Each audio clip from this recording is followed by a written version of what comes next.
اول دین معرفت و کمال معرفت ہے تصدیق بہی و کمال التصدیق بہ التوحید و کمال التوحید و الاخلاص له نبی الصفت عن کل شہادت صفت انه غیر الموصوف انه غیر الموصوف انه غیر الصفت فمن وصف اللہ سبحانہ فقد کرنہ فمن کرنہ فقد سناہ فمن سناہ فقد جزاہ فمن جزاہ فقد جہلہ فمن اشارہ الیہ فقد عادلہ فمن عادلہ الصلاة والسلام والتحیت والاکرام علی النبی الرحمت وقادر المغفرت وقائد خیر والبرکت ومنتزل عباد من الحلقت سیدنا ومولانا بالقاسم محمد اللہم صلی علی محمد وآل محمد. اما بعد بسم اللہ الرحمن الرحیم. خاندان زہرا پر بلند آواز سے سلام. اللہم صلی علی محمد وآل محمد وعجل دعا ہے پروردگار عالم سے کہ بانیان کا یہ تمام خرچ اخراجات کوشش کاوش کو اپنی بارگاہ میں قبول و منظور فرمائے. الہی آمین. آپ حضرات کا اس فرش پر چلایا میرا عظیم خالق اللہ اپنی بارگاہ میں قبول فرمائے. الہی آمین. کوئی ہم نہ دے سوائے غم حسین کے. الہی آمین. اللہ کو دعاؤں کی ایک دعا میرے اللہ قبر کی پہلی رات ہو زیارت امیر نصیب فرما. الہی آمین. قیامت کا دن ہو شفاعت شبیر نصیب فرما. الہی آمین. محشر کے روز خاتم قرآن خاتم دامن اہل بیت نصیب فرما. الہی آمین. ہمارے آخری وارث کا ظہور جلد سے جلد فرما.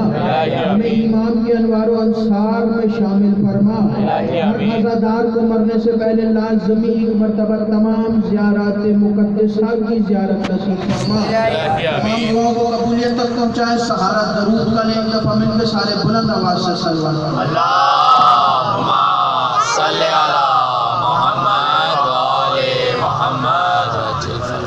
اجازت ہے بات سنا. بسم اللہ. حمد ہے اس اللہ کی کہ جس نے ہم جیسوں کو حسین ابن علی کا عزادار بنایا. لاکھوں کروڑوں درود و سلام اللہ کے ان مصطفیٰ مجتبیٰ اور مرتضیٰ بندوں پر کہ جنہوں نے وحشی کو انسان، انسان کو مسلمان اور مسلمان کو سلمان بنایا.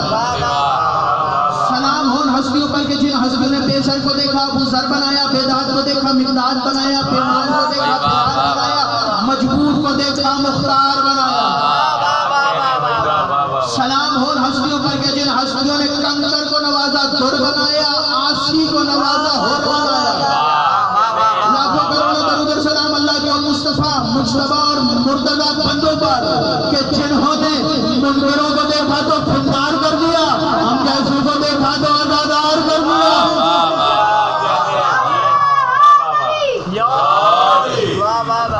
منکروں کو دیکھا تو پھنکار کر دیا، ہم جیسوں کو دیکھا تو عزادار کر دیا.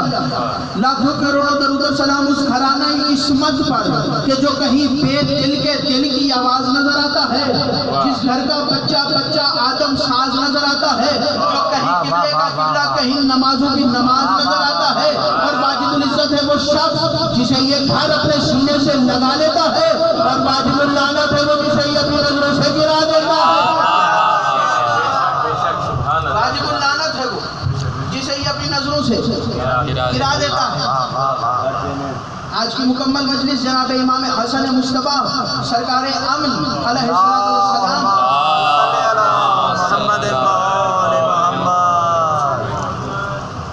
سے منسوب کرتے ہوئے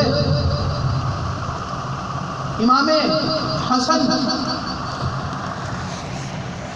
ظاہر ہے علی کے بیٹے ہیں. شجاعت رگوں میں ایسے ہے جیسے رگوں میں خون دوڑتا ہے.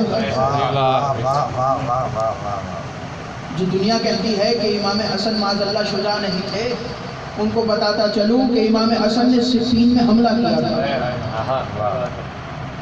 اور اتنے شجاع تھے امام حسن کہ جب عباس صفین میں حملہ کرنے گئے تو صفین کے میدان میں ایک بلند مقام پر کھڑے ہو کے جناب عباس کو بتاتے رہے کہ عباس حملہ کیسے کرنا ہے.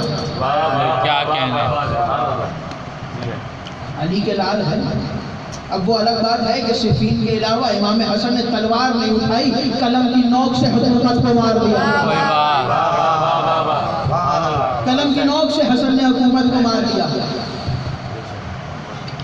رگ رگ میں شجاعت وسیع ہے، نس نس میں شجاعت وسیع ہے۔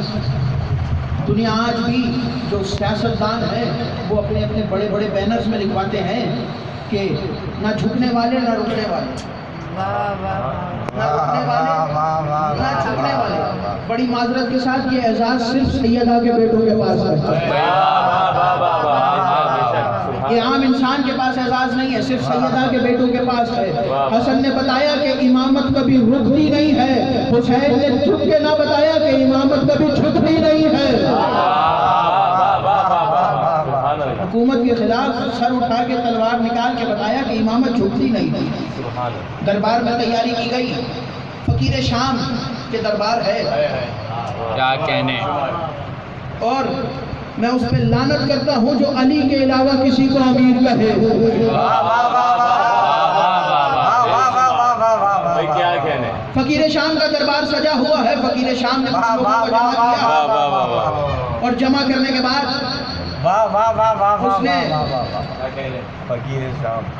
7 لوگوں کو جمع کیا اور جمع کرنے کے بعد کہا کہ آج دربار میں نے علی کے بیٹے حسن کو بلایا، تم ساتوں کو اس نے ان ساتوں کو پیسے دیے، ہیرے جواہرات دیے، سونے کے سکے دیے اور کہا کہ جب علی کا بیٹا حسن دربار میں آئے اور دربار میں آنے کے بعد اپنی کرسی پہ تشریف فرما ہو جائے تو تم ایک کام کرنا، اپنی جگہ سے ایک ایک کر کے کھڑے ہونا اور کھڑے ہو کے میرے آباء و اجداد کے فضائل بیان کرنے شروع کر دو۔ کیا کہنے، بنی امیہ کے آباء و اجداد کے فضائل بیان کرنے شروع کر دینا۔ اور ہاں سارے دربار والوں یاد رکھنا، جب علی کا بیٹا حسن دربار میں آئے تو خبردار کوئی سلام نہ کرے۔ تیاری مکمل ہو گئی، کرسی لگ گئی، ایک فقیر شام کی کرسی، ایک امیر کائنات کی کرسی۔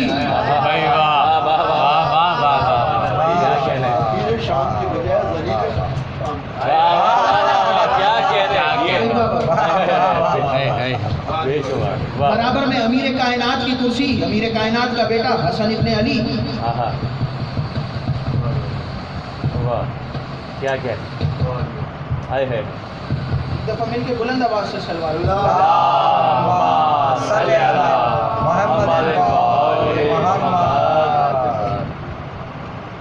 امام دربار میں تشریف لائے اور جیسے ہی مولا دربار میں آئے تو مولا کا دربار میں داخل ہونا تھا کہ جس نے حکم نامہ جاری کیا تو سب سے پہلے کھڑے ہو کے کہتا ہے حسن میرا سلام،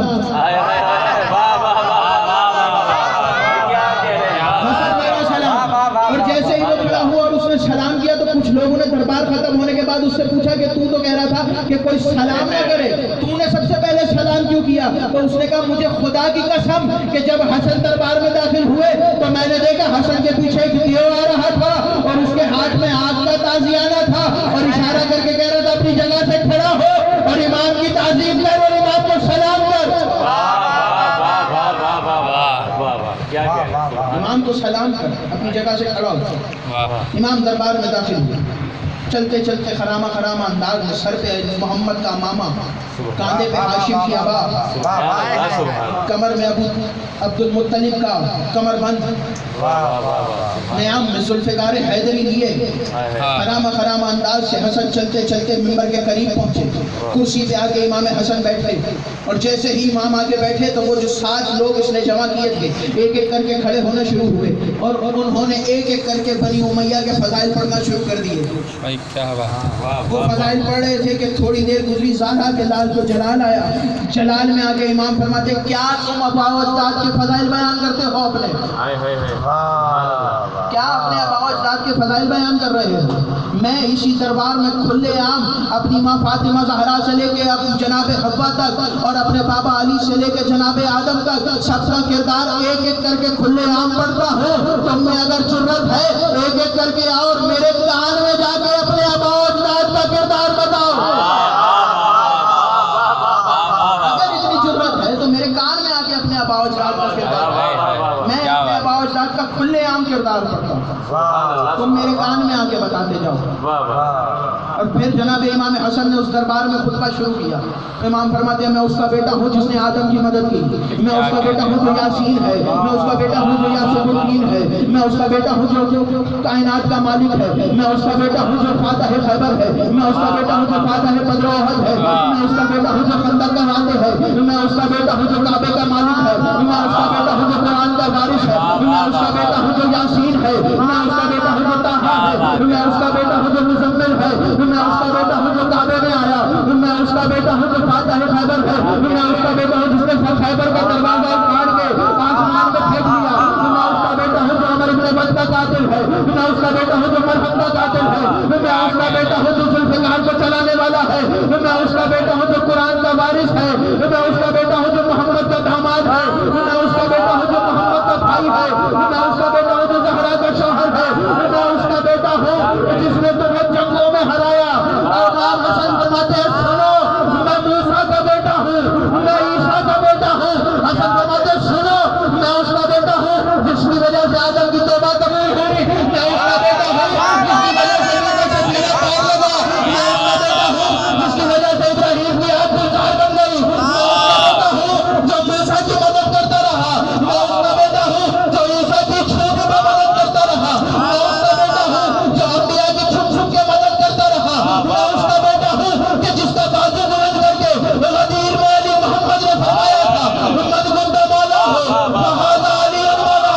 حسن فرماتے سنو میں اس کا بیٹا ہوں جو معراج میں پردے کے ادھر بولا تھا، اور میں اس کا بھی بیٹا ہوں جو معراج میں پردے کے ادھر بھی بولا تھا۔ کیا کہہ رہے ہیں؟ واہ واہ واہ واہ، دل بولا علی مولا، علی مولا، ہر ایک میزان میں تولا، علی مولا، علی مولا،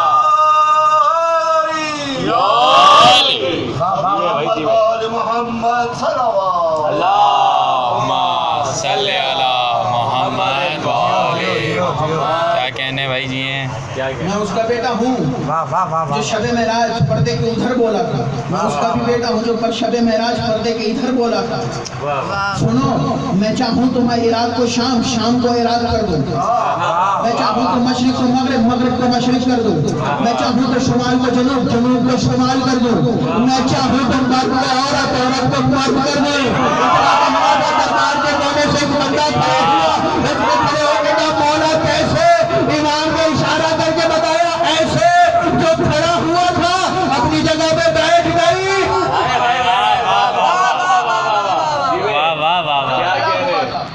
وہ بیٹھ کیا گئی، کہنے؟ جو آیا تھا وہ چل کے گئی۔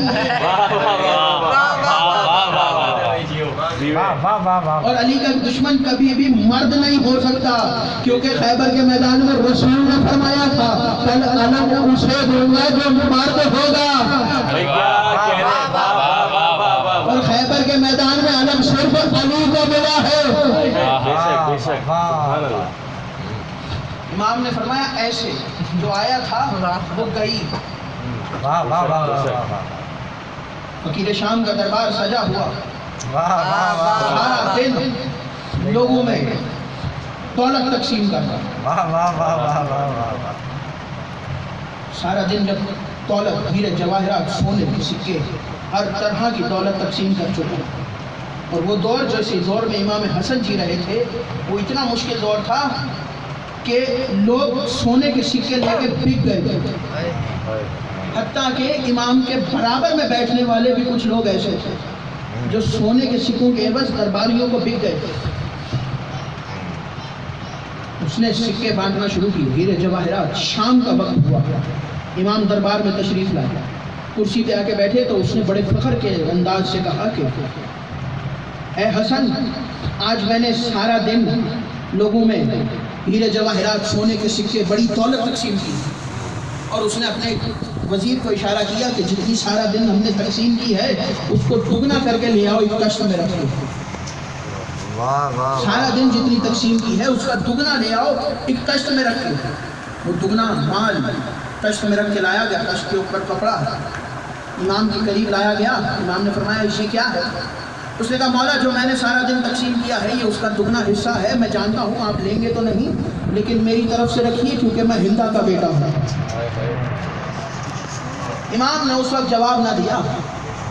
تھوڑی ہی دیر گزری تھی کہ دربار میں ایک شخص داخل ہوا اور چلتے چلتے امام کے قریب آیا اور قدموں کا بوسہ لے کے سلام کیا امام کو۔ امام کو سلام کرنے کے بعد کہتا ہے کہ جبنا رسول اللہ، میں نے جب سنا کہ آپ دربار میں تشریف لا رہے ہیں آج کے دن، تو میں نے نیت کر لی تھی کہ میں آپ کی نالین مبارک سیوں گا، اور اس نالین کو سینے میں نے محنت یہ کی ہے کہ میں نے اس نالین کو مصلے پہ بیٹھ کے سیا ہے۔ 2 رکعت نماز پڑھتا تھا، اس نالین کو ایک ٹانکا لگاتا تھا، پھر وضو کر کے 2 رکعت نماز پڑھتا تھا، پھر نالین کو ٹانکا لگاتا تھا۔ ایک ٹانکے پہ 2 رکعت نماز پڑھ کے میں نے نالین کو تیار کیا ہے، اور میری خواہش یہ ہے کہ میں اپنے ہاتھوں سے آپ کے قدموں میں پہناؤں۔ اب امام ہے، امام نے اپنے قدموں کو آگے کیا، کتنا خوش نصیب تھا کہ جس کے ہاتھوں پہ حسن کے قدم تھے۔ کیا کہنے، امام نے قدم، اس نے اپنے ہاتھوں سے نالین پہنائی، نالین پہنائی تو امام نے اشارہ کر کے کہا کہ یہ جو تشت رکھا ہے اس کو اٹھا کے لے جاؤ۔ اتنا کہنا تھا کہ فقیر شام کا رنگ اڑ گیا۔ اس نے کہا حسن ایک مرتبہ کپڑا ہٹا کے دیکھ تو لیجیے اس کے اندر کتنا مال و دولت۔ کیا کہنے بھائی، میں نے اتنا سارا مال و دولت آپ کو دے دیا اور آپ بغیر سوچے سمجھے اس کو دے رہے ہیں۔ تو امام نے مسکرا کے کہا تو ہندا کا بیٹا ہے، میں فاطمہ کا بیٹا ہوں، بغیر سوچے سمجھے عطا کر دیتے ہیں۔ میں فاطمہ کا بیٹا، ہم سوچتے نہیں ہیں، عطا کر دیتے ہیں۔ اور صرف اتنا ہی نہیں بلکہ امام نے اپنے ہاتھوں سے اسے جنت میں گھر لکھ کے دیا۔ کیا کہنے بھائی، باغ میں امام حسن موجود ہیں، تو باغ کے باہر سے اسی کا قافلہ گزرا۔ جب فقیر شام کا قافلہ گزرا تو اس نے اپنے مشیروں وزیروں سے کہا کہ یہ باغ میں حسن ابن علی کھڑے ہیں۔ انہوں نے کہا ہاں یہ حسن ابن علی۔ اتنا کہنا تھا، اس کے پیچھے لشکر۔ اس نے کہا چلو، بڑا دعویٰ کرتے ہیں علی اور اولاد علی کہ جو سوال ہم سے پوچھو گے ہم جواب فوراً دیں گے۔ چلو چل کے حسن سے سوال کریں۔ فوراً جا کے سوال کرتے ہیں اور دیکھتے ہیں کہ اولاد علی کتنی جلدی جواب دیتی اور اپنے لشکر کے ساتھ شان و شوکت کے ساتھ باغ میں داخل ہوئے۔ باغ کو کھانے والے باغ میں داخل ہوئے۔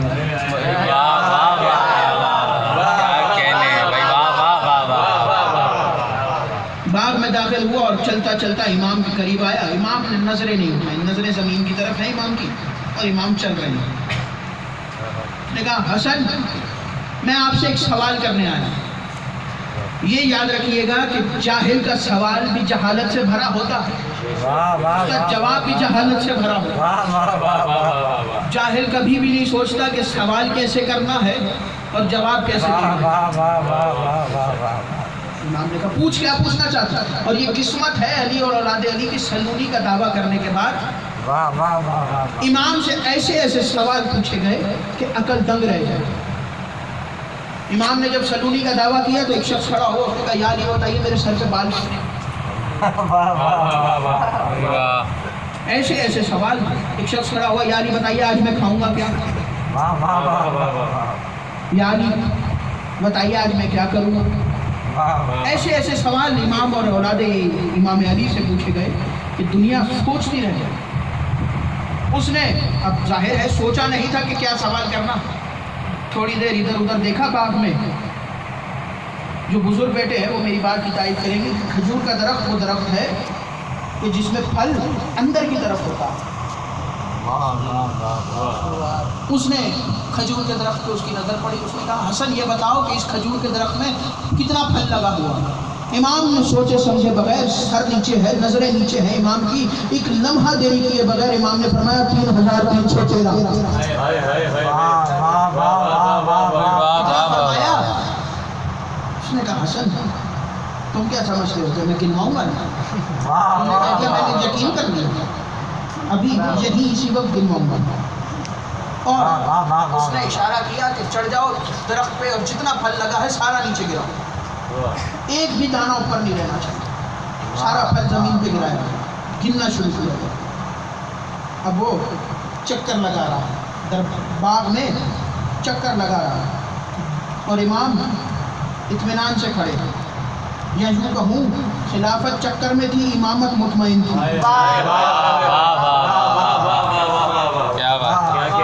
چکر لگا رہا ہے باغ میں, کبھی ادھر کبھی ادھر, کبھی ادھر کبھی ادھر. تھوڑی دیر گزری کہ اس کا ایک قریب آیا اور آ کے پوچھا کہ گن لی؟ کہاں گنتی پوری ہو گئی, کتنے ہیں؟ تو اس کے ایک سپاہی نے کان میں آہستہ سے اس نے کہا 3313. اس نے کہا فوراً ان میں سے یا ایک کم کرو یا ایک بڑھاؤ. انہوں نے کہا کم کرتے ہیں کم نہیں ہوتی, بڑھاتے ہیں بڑھتی نہیں ہے. کم کرتے ہیں کم نہیں ہوتی, بڑھاتے ہیں بڑھتی نہیں ہے. اتنا سنا اس نے تو چلا اور آ کے گھوڑے کی زین پہ بیٹھا اور جانے لگا. پیچھے سے امام نے جب آواز دے کے کہا رکتا رک, یہاں پہ واپس آ. واپس آیا اور اس نے کہا کیا ہوا؟ امام نے فرمایا کہ بتا کے تو جا, تو جیتا کہ میں ہارا. امام کہتے ہیں میں جانتا ہوں جب تو باغ میں داخل ہوا تھا کس سوچ کے ساتھ داخل ہوا تھا, بتا کے جا ہم میں سے جیتا کون ہے. اس گھوڑے کی زین سے اترا اور اس نے آگے کہا کہ حسن میں جانتا ہوں کہ تم لوگ سب ہر شے کا علم رکھتے ہو. امام نے فرمایا ہم ہر شے کا علم تو رکھتے ہیں لیکن ہم جو کہہ دیتے ہیں وہ ہو جاتا ہے. ہم جو کہہ دیتے ہیں وہ ہو جاتا ہے. ہمارے کہنے کے نام کو اللہ کا ارادہ کیا, ہم جو کہتے ہیں اللہ کو فوراً کرتے ہیں. عراق کے ایک عالم مجلس پڑھ رہے تھے, مجلس پڑھ کے گھر گئے اور سو گئے. خواب میں امام حسن کی زیارت ہوئی.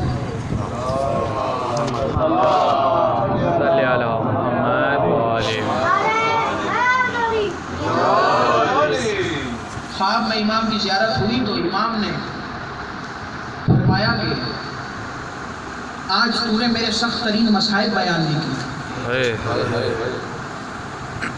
کہا مولا میں نے دنیا کو بتایا کہ آپ کو زہر دی گئی. امام نے فرمایا کہ یہ میرے سخت مصائب نہیں ہیں. اس نے کہا مولا میں نے دنیا کو یہ بھی بتایا کہ زہر اتنا سخت تھا کہ زہر کی وجہ سے آپ کے جگر کے ٹکڑے ہو گئے. امام نے فرمایا یہ بھی میرے سخت مصائب نہیں ہیں. اس نے کہا مولا میں نے دنیا کو یہ بھی بتایا کہ آپ کے جنازے پہ تیر لگے. امام نے کہا یہ بھی میرے سخت مصائب نہیں ہیں. اس نے کہا مولا آپ ہی بتائیے کہ آپ کے سخت مصائب ہیں کیا.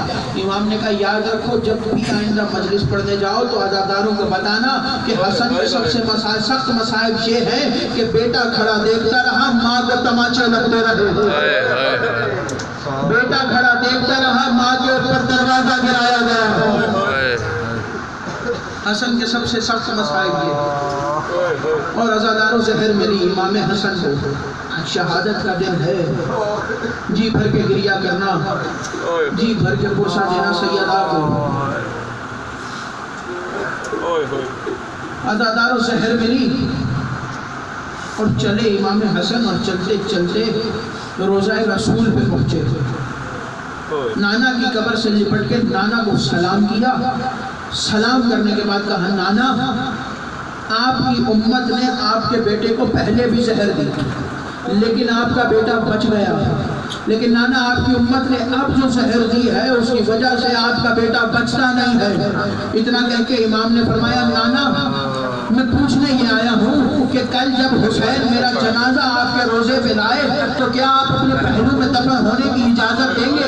قبر رسول میں سے آواز آئی حسن مجھے تو کوئی اعتراض نہیں ہے, ہاں لیکن اگر امت آنے دے تو آ جانا, اگر امت آنے دے تو آ جانا. اتنا کہا نانا کی قبر سے جب آواز بند ہوئی چلے امام حسن دیوار کا سہارا لے کے جنت البقیع میں پہنچے. اور ماں کی قبر سے ایسے لپٹے کہ جیسے کوئی چھوٹا بچہ اپنی ماں سے لپٹتا. اور ماں کی قبر پہ لپٹ کے آواز دے کے کہا ماں نانا کی امت نے زہر دے دی ہے، ابھی نانا کے روزے سے ہو کے آیا ہوں، نانا سے پوچھا تھا کہ اگر کل میں آپ کے پہلو میں دفن ہونے کے لیے آ جاؤں تو کیا آپ اپنے پہلو میں جگہ دے دیں گے؟ تو نانا نے کہا اگر حسن امت آنے دے تو آ جانا، اماں میں آپ سے پوچھنے آیا ہوں کہ اگر مجھے نانا کے پہلو میں جگہ نہ ملے تو کیا آپ اپنے پہلو میں جگہ دے دیں گی؟ قبر زہرا سے آواز آئی حسن میں ماں ہوں، میں تو کہوں گی کہ کل نانا کے روزے پہ نہ جانا، سیدھا جنت البقیع میں آ جانا، نانا کے روزے پہ نہ جانا بلکہ سیدھا میرے پہلو میں آ جانا۔ عزاداروں دیواروں کا سہارا لیتے لیتے امام گھر تک پہنچے۔ حالت یہ ہے کہ گریبان چاک ہے، آستینیں الٹی ہوئی ہے، سر کا امامہ کھل کے گلے میں آ چکا ہے، زہر کی وجہ سے جسم پورا سرد ہو چکا ہے، امام کے جسم میں لرزہ طاری ہے۔ عزاداروں لرزتے ہوئے ہاتھوں سے امام نے دروازے پہ دستک دی، اندر سے آواز کون ہے؟ امام نے فرمایا ام فروہ دروازہ کھولو میں حسن ہوں۔ بی بی نے دروازہ کھولا، امام کو سہارا دے کے گھر میں داخل کیا، امام نے فرمایا ام فروہ میرا بستر بناؤ، عزاداروں بستر بنایا گیا، امام بستر پہ آئے، امام نے فرمایا ام فروہ میرا کاشف کہاں پر ہے؟ بی بی کی آواز ہے مولا کاشف سو گیا ہے، اتنا کہنا تھا امام کی آواز آئی ام فروہ کاشف کو لا کے میرے سینے پہ جھلاؤ، بی بی نے شہزادے کو اٹھایا اور کاٹ کے سینے پہ لٹایا، ابھی چند لمحے گزرے تھے کہ شہزادہ کاشف سڑک کے اٹھے اور آواز دے کے کہا اماں یہ کس گرم جگہ پر لٹا دیا؟ آواز آئی بیٹا یہ گرم جگہ اور کوئی نہیں بلکہ تیرے بابا کا سینہ ہے، کاشف یہ تیرے بابا کا سینہ ہے۔ امام نے شہزادے کو زمین پہ کھڑا کیا، گریبان چار کیا، آستینیں الٹی، زلفوں کو بکھیرا، عزاداروں زمین سے ریت اٹھا کے شہزادے کی زلفوں میں ڈالی۔ جناب ام فروہ سے کہا کہ میں کاشف کو خبر دینے کے لیے اپنی بہنوں کے پاس بھیج رہا ہوں۔ جناب ام فروہ نے کہا مولا کاشف ابھی چھوٹا ہے، اپنی یتیمی کی خبر کیسے سنائے گا؟ امام نے فرمایا میں نے کاشف کی حالت ایسی بنا دی ہے کہ کاشف کو کچھ کہنے کی ضرورت نہیں پڑے گی، جب میری بہنیں کاشف کی حالت دیکھے گی تو خود ہی سمجھ جائیں گی کہ کاشف یتیم ہو گیا۔ عزاداروں شہزادہ کاشف چلے اور جناب زینب کے حجرے کے دروازے میں آگے بیٹھ گئے۔ شب نماز شب کے لیے جناب زینب اٹھی اور جیسے ہی کمرے کا دروازہ کھولا تو ایک سر آ کے قدموں میں گرا۔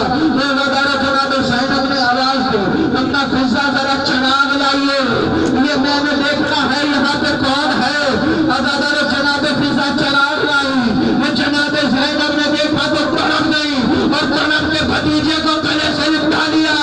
عزاداروں کہنے خانہ میں آئی، عزاداروں مولا حسین کو بلایا، مولا عباس کو بلایا، آواز دی اکبر باہر آؤ۔ عزاداروں 18 بنی ہاشم نوجوانوں کو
حسین غریب ہے.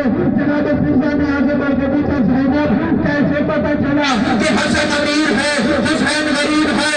رونے کا اپنا جب نانا کی امت ہے